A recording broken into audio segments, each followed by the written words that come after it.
যদি কোনো ব্যক্তি ভুলে হারাম ভক্ষণ করে থাকে এবং পরবর্তীতে বুঝতে পারে খাবারটি হালাল ছিল না, এক্ষেত্রে তার ইবাদত কবুল হওয়া নিয়ে কোনো সংশয় আছে কিনা? প্রথম কথা হলো, আরেকজনের সম্পদ আপনি ভক্ষণ করে ফেলেছেন, ভোগ করে ফেলেছেন, জিনিসটা আরেকজনের ছিল, আপনি পরে টের পেয়েছেন।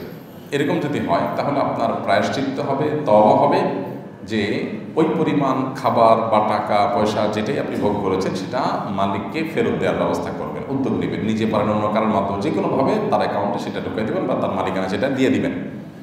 এটা হবে প্রথম কাজ। আর যদি বিষয়টা এরকম না হয়, বরং এমন বিষয় হয় যেটা কোনো মানুষের অধিকার সংশ্লিষ্ট না, আল্লাহর হক নষ্ট করেছেন, আপনি হারাম খেয়েছেন, যেমন শুকরের গোশত, আল্লাহর নির্দেশ হলো সেটা ভক্ষণ না করা, এখন আপনি এটা খেয়ে ফেলেছেন, এখানে কোনো মানুষ হক নষ্ট করেন নাই। তো এই জাতীয় হারাম যদি হয়, কেউ মাদক সেবন করে ফেলেছেন, নিজের টাকা দিয়ে কিনে সেবন করেছেন, কোনো মানুষের হক নষ্ট করে না কিন্তু আল্লাহর হক নষ্ট করেছেন, তো এইরকম পরিস্থিতি হলে আল্লাহ তাআলার কাছে তওবা করতে হবে, খাঁটি তওবা করতে হবে, জীবনে যেন আর না করা হয়। এটার যদি খাঁটি তওবা যদি করা হয়, আশা করা যায় আল্লাহ তাআলা তাকে মাফ করে দিবেন।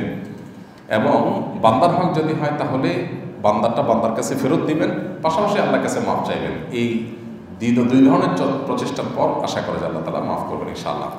ব্যাপারটা এরকম না যে আমি হারাম ভক্ষণ করে ফেলেছি, এখন আমার আর কোনো ওয়ে নাই। ইসলাম নো ওয়ে বলতে কিছু নাই, ইসলামে প্রত্যেকটা কাজের সমাধান আছে, কোনোটা একটু কঠিন, কোনোটা একটু সহজ, তবে সমাধান ততদিন পর্যন্ত যতদিন আমাদের নাকের ডগায় নিঃশ্বাস থাকে। মরে গেলে তখন আর এটার সমাধানের পথ সুদূর করা হতো।